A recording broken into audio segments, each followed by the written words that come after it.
Once again, Assalamu alaikum wa rahmatullahi wa barakatuh. Bismillahir Rahmanir Rahim. Alhamdulillah wa salatu wa salamu ala rasulillahi wa ala alihi wa ashabihi ajma'in. Ameen. My brothers and sisters, I will be speaking about some aspects of the life of the greatest of all messengers, Muhammad sallallahu alayhi wasallam. Why do we say he's the greatest of all messengers? Well, that is what Allah told us. And Allah subhanahu wa ta'ala has not only chosen him as the greatest of all messengers, but the most loved unto Allah, the best of creation. Like we always say, the most noble of all prophets of Allah subhanahu wa ta'ala. Allah has chosen 5 of his messengers above others. Allah says in the Quran in Surah Al-Baqarah, تِلْكَ الرُّسُلُ فَضَّلْنَا بَعْضَهُمْ عَلَى بَعْضٍ. The messengers, we have raised some in level above others. So not all of them were of the same rank. So, these messengers, these prophets, they were not of the same rank. Allah subhanahu wa ta'ala mentions 5 of them, and he mentions some of them in the Quran. Some he doesn't mention in the Quran. Allah says, منهم من قصصنا عليك ومنهم من لم نقصص عليك. From among these messengers, there are some whom we have related their stories to you, and some whom we have not related their stories to you, so you wouldn't know them. Amazing. And this is why Allah subhanahu wa ta'ala mentions 5 names in one verse. وَإِذْ أَخَذْنَا مِنَ النَّبِيِّينَ مِيثَاقَهُمْ وَمِنْكَ وَمِنْ نُوحٍ وَإِبْرَاهِيمَ وَمُوسَى وَعِيسَى بْنِ مَرْيَمَ. Allah subhanahu wa ta'ala speaks about those who are known as ulul azmi min ar-rusul. Those who were the most determined from among these messengers. They had the highest rank. They went through challenge upon challenge, great challenges. And these challenges raised them in rank. If you look at the Prophet Ibrahim alayhi salam, Allah mentions him. Allah mentions Noah, Nuh alayhi salam, Ibrahim alayhi salam, Isa alayhi salam, Muhammad sallallahu alayhi wasallam. And Musa alayhi salam. So Isa, Musa, Nuh alayhi salatu was salam, the Prophet Muhammad sallallahu alayhi wasallam, and Ibrahim. Amazing. May Allah's peace and blessings be upon all of them. They went through difficulty, hardship, and I want to say something. The Prophet Muhammad sallallahu alayhi wasallam went through the greatest hardship, the greatest difficulty, challenge upon challenge. I always say, when we're talking about Nabi Muhammad sallallahu alayhi wasallam, we need to realize Allah loved him the most. If Allah wanted, Allah could have actually facilitated his living on earth with the greatest of luxuries. But Allah wants us to know that when he loves you, it does not mean that he's going to shower upon you the luxuries of this world, because those whom he loved more than you, he did not shower upon them the luxuries of this world, but he gave them contentment. Allah says in Surah Al-Furqan, تبارك الذي إن شاء جعل لك خيرا من ذلك جنات تجري من تحتها الأنهار ويجعل لك قصورا. Glory be to Allah, whom, if he had willed, he could have made for you, O Muhammad sallallahu alayhi wasallam, much better than everything they've had. He would have made for you gardens beneath which rivers were flowing, and palaces he would have given you. But Allah says, they have belied the hour. They don't even believe in the hour. So if we take a look at technology and the advancement we have, this technology, if Allah wanted, he could have let it be at the time of Muhammad sallallahu alayhi wasallam. But all this advancement and all this luxury and all this technology and everything, Allah kept it for later on. Imagine, we believe firmly in every aspect of the life of Nabi Muhammad sallallahu alayhi wasallam, but we haven't seen him with our eyes. The conviction in our hearts is even stronger than if we had seen him with our eyes. Meaning, we were not chosen to be from among the companions of Muhammad sallallahu alayhi wasallam, yet we're totally convinced more than if we had seen something with our own eyes. I might belie my eyes if I were to see something, but I will never belie that messenger sallallahu alayhi wasallam and his message. So what is the uniqueness? Revelation revealed to Muhammad sallallahu alayhi wasallam, such that there is no contamination in it. Allah says, we will take care of the Quran, we will protect it, we will ensure that it remains intact right up to the end. And that's exactly what happened. And if you look at the Quran today across the globe, there is one Mus'haf, one Quran. And subhanAllah, there might be a few dialects of reading it, it doesn't change the meaning, subhanAllah. And amazingly, even if I don't speak your language, you can actually correct me when I'm reciting the Quran just by the fact that you're a Muslim who prays 5 daily prayers. Subhanallah. You would know some of these surahs off by heart. But let's get into the difficulties and hardship faced by the most loved unto Allah. And I've chosen this aspect of his life because we're going through a very, very difficult period, a unique time where coronavirus has come in and changed a lot of the norms that we had before it came in. And it seems to be a semi-long-term change, perhaps, who knows? May Allah protect us all and grant us return to life that is even better than what it was before. But more importantly, may Allah grant us a better relationship with Him than ever before. Because even if life did not return to normal, but you have a better relationship with Allah, you have succeeded. And if life returns to better than normal and you don't have a good relationship with Allah, then you have not succeeded. My brothers, my sisters, Muhammad sallallahu alayhi wasallam, bear in mind, best of creation, most noble of all prophets. His father passed away before he was born. Subhanallah. Allah chose for him to be born in a city and at a time when there was no advancement in terms of electricity, running water, the internet, mobile phones, motor vehicles, aircraft, space jets, whatever else there might have been. But Allah favored him above everyone. He was born. When he was born, his father had already preceded, or the death of his father had preceded his birth. So he was born an orphan. This is a consolation for all orphans. It is not because Allah is upset with you that you're an orphan. It is not because Allah does not love you and that's why He took your father away. No, perhaps He loves you more. Perhaps He loves you more. And that's why He took your father away, subhanAllah, made you an orphan. And as Nabi Muhammad sallallahu alayhi wasallam grew a little bit older, he faced a hardship in Badiya to Bani Sa'd. When he was sent to Halimat al-Sa'diyah, when he was sent to Halima, the wet nurse. And what happened is, at a certain time, Jibreel alayhi salam came to him and there was the incident of the washing of the heart. At that particular juncture, when he was very young, of the Prophet Muhammad sallallahu alayhi wasallam. And subhanAllah, he faced a difficulty, a hardship where he had to come back to his mother. And when he came back to his mother, a little while later, his mother passed away. He was only 6 years old, according to some of the narrations.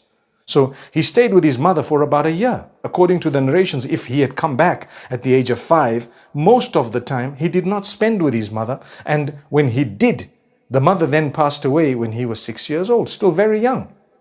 So no father, no mother. That is the most loved unto Allah. That difficulty and hardship did not mean that Allah didn't love him. Same applies to any one of us. If you faced hardship, difficulty, something happened to you, remember something. It does not mean Allah does not love you. Perhaps He loves you more than others. Take it in your stride and get closer to Him. Thank Allah for whatever you do have. The hardships and challenges were faced by everyone. Subhanallah. More so those who were loved by Allah more. Inna Allah idha ahabba abdan ibtala. When Allah loves a slave, He tests him more and more and more. You gain closeness to Allah and you realize the best thing you ever have is your relationship with your Maker. That will never let you down. The more the hardship, we will not entertain shaitan. We will never let him make us lose hope. You might have lost your job. You might have lost so many things. You might have lost family members. Like I said, your parents. Let's look at what happened next. The Prophet Muhammad sallallahu alayhi wasallam, his grandfather, takes custody of him, looks after him. And 2 years later, his grandfather passes away as well. Imagine the age of 8. You've already lost 3 of the people who were taking care of you.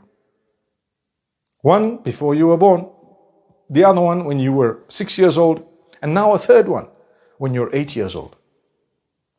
May Allah make it easy for all of us. I think many of us would think that perhaps Allah doesn't love you, Allah doesn't care for you. It's the opposite. Allah cares for you. Allah alone will take care of you. You might go through a few difficult years, but trust me, the victory is coming. Then the Prophet Muhammad sallallahu alaihi wasallam was looked after by his uncle, Abu Talib.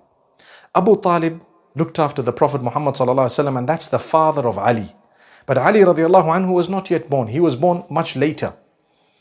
And subhanallah, as he grew a fine young lad, he was known as the trustworthy.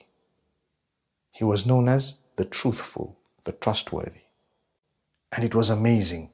He had a status in community and society from a very young age where they called on him at times in order to help them judge in disputes. On one occasion, there was a dispute regarding the stone, the black stone, when they were rebuilding the Kaaba, and who exactly should carry it, which tribe is more deserving of it. They called Nabi Muhammad sallallahu alaihi wasallam. He wasn't even a prophet yet, but prior to that, when he was much younger, and they decided, we're going to ask him, and whatever he says, we will do. And he solved the matter in such a beautiful way. He asked the leader of every one of the tribes to hold a piece of the cloth, and the stone was placed in the middle, and all of them carried it to the Kaaba. And then he took it with his hands and placed it in its place. So that is something unique. They trusted him with this, and it was the gift of Allah for him, sallallahu alayhi wasallam. May Allah subhanahu wa ta'ala grant ease to everyone and grant us a lesson. You might be known as a trustworthy and honest person, but one day when you say something that people don't agree with or they don't like, everything will change. And take it in your stride. That must not make you give up the truth or your honesty, but it is a lesson in the life of Muhammad sallallahu alaihi wasallam for you and I to continue in the obedience of Allah. But before I get to that point, there was a time when he went into business. Prior to that, he was a shepherd, part-time shepherd. He looked after flocks of livestock. And amazing, he then did a bit of business. When he did business, who did he work for? He worked for a woman known as Khadija binti Khuwaylid radiyallahu anha. Khadija binti Khuwaylid radiyallahu anha was a businesswoman, Makkatul Mukarramah, well known. And she had been previously married. The Prophet Muhammad sallallahu alayhi wasallam made a trip to Abyssinia or to Asham, not to Abyssinia, to Asham, to the northern part of the Arabian Peninsula, to what we know today as Syria, Lebanon, and that part of the world. So as he went there with the caravan, he came back and he presented every cent. That accountability was unique. How many of us are accountable? How many of us jot down or make a note of every single thing? Obviously, he was a person who didn't write and read for purposes that Allah had intended. That doesn't mean he was uneducated. He was the most highly educated from all, because he brought to us everything we actually have. But to be unlettered is very different from being uneducated. So no one would ever dare say that he was uneducated, because that is wrong. He was the most highly educated, but Allah didn't want him to read and write. So the term unlettered is used. Some people think it's a bad term. It's not a derogatory term. Allah wanted something. Allah says, وَمَا كُنْتَ تَتْلُو مِنْ قَبْلِهِ مِنْ كِتَابٍ وَلَا تَخُطُّهُ بِيَمِينِكَ إِذَا لَارْتَابَ الْمُبْطِلُونَ. Allah says, prior to prophethood, you couldn't, meaning you didn't read a book and you didn't read or write. You didn't write with your right hand, because then those who wanted to find fault in revelation would have doubted and said that you copied it from elsewhere. So Allah protected you from that, but you were the most highly educated. So let's get these two in order. And let's understand, it's the derogatory term would be to say uneducated. But if you were to say that he didn't read or write, that is in the Quran, undeniable. May Allah subhanahu wa ta'ala bless every one of us.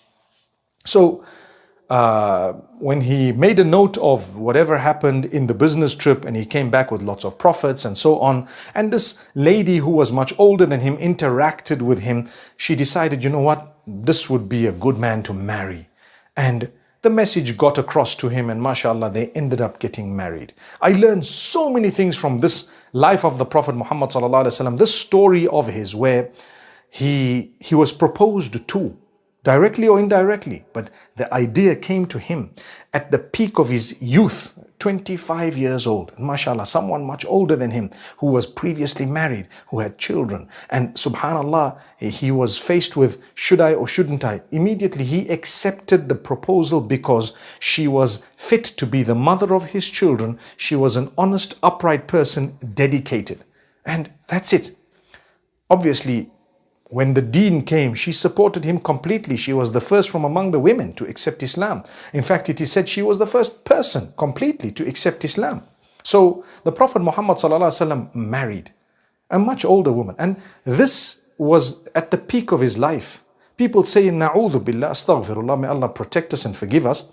People say that he was a womanizer. How can he have been a womanizer when at the age of 40, at the age of 25, he married someone much older than him who was previously married, and he never married anyone in that particular time when he was married to her. And he always says she was my strength and my pillar of support, and he always maintained a good relationship with her friends later on as well, and their families. So it goes to show that later on when he was much older and he married other women, there was a divine reason for that. Subhanallah. And people find fault in things and they just want to look for something to speak about in order to discredit. They will only be discrediting themselves, no one else. Even the kuffar of Quraysh, meaning the disbelievers of Quraysh, did not pick on those things. They didn't, because they knew that this man was noble, he was honest, he was honorable. Sallallahu alayhi wasallam. So he married her, and alhamdulillah, they had their children. And later on, one day, the Prophet Muhammad sallallahu alaihi wasallam decided to meditate, and he used to meditate often in the cave of Hira. And he got into the cave. What did he used to think about? He used to ponder over the evil that the people used to do and ways of correcting them, concern about his community, his people. They had some really bad ways. Those ways were known as al-jahiliyyah, the ignorance, the jahala, the period of ignorance, and the actions and deeds were also ignorant. Worshipping deities besides Allah, worshipping whatever else, idols and sticks and stones and so many other things. So he used to ponder how on earth can this be corrected. And he used to seclude himself in this cave. And Jibreel alayhi salam came to him one day with revelation. Iqra, read. Naturally, ma ana biqari. Iqra, read. Ma ana biqari. I'm not a reader. Read. Ma ana biqari. Read in the name of Allah. In the name of Allah, you can do anything. I want to stop there again. Brothers and sisters, another lesson. Nothing is impossible. Nothing is impossible in the name of Allah.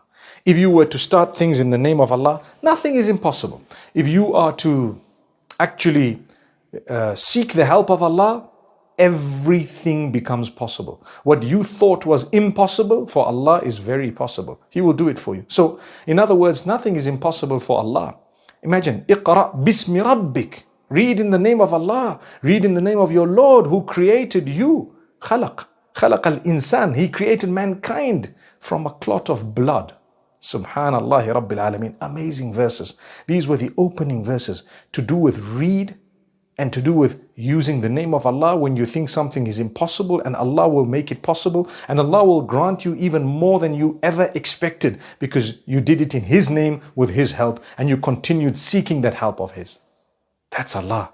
Rabbul Izzati wal Jalal. So then revelation came to him. He came down from that cave and he embraced his wife, and she reassured him that you're a good man, you're a truthful person, and Allah will not let you down. And she took him to her cousin Waraqa ibn Nawfal. And Waraqa had a little bit of knowledge of revelation. And so Waraqa ibn Nawfal said, if this is the case, then this man is going to be sent to the people as a prophet. Now, one might say, but wasn't that the beginning of prophet? That was the beginning of revelation. That was the beginning, yes, of prophethood. But at the same time, Allah did not instruct him at that moment yet to go out and warn the people. That came later on. Ya ayyuhal muddathiru qum fa'anzir. When revelation came, O you who's enveloped, get up and warn the people. Then he was sent to the people and he was given instruction. So Waraqa, he said, if I am alive when this man is given instruction and sent to his people, I will believe in him, according to one of the narrations. So basically, the people immediately divided into two: those who accepted and those who rejected.